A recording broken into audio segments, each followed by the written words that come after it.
an emergency demonstration calling for MPs to vote no to joining airstrikes against ISIL in Syria.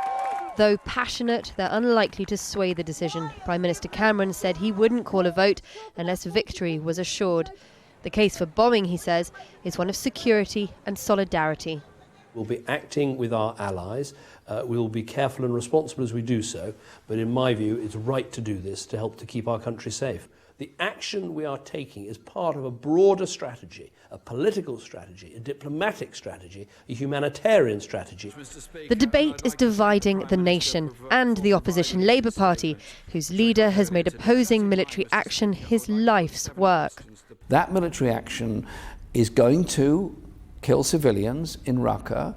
It is going to create maybe some martyrs as a result of it. That military action, where does it lead to? Since August last year, coalition forces have dropped thousands of bombs on Syria, but ISIL is still in place. The government argues the UK is already effectively bombing ISIL targets in Iraq and could make a difference in Syria. Its Tornado aircraft can deliver highly accurate missiles that other allies don't have. But if the aim is to remove ISIL, airstrikes alone won't achieve that. Only ground troops can.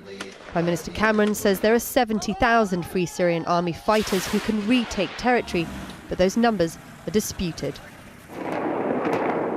Britain has been here before, in 2003 when MPs approved military action in Iraq. This time, protesters are demanding to be heard. Don't make the mistake that you've made so many times before and take us into another bombing campaign, which will only make the situation worse and which will lead to the deaths of civilians. It may well make the situation here more dangerous.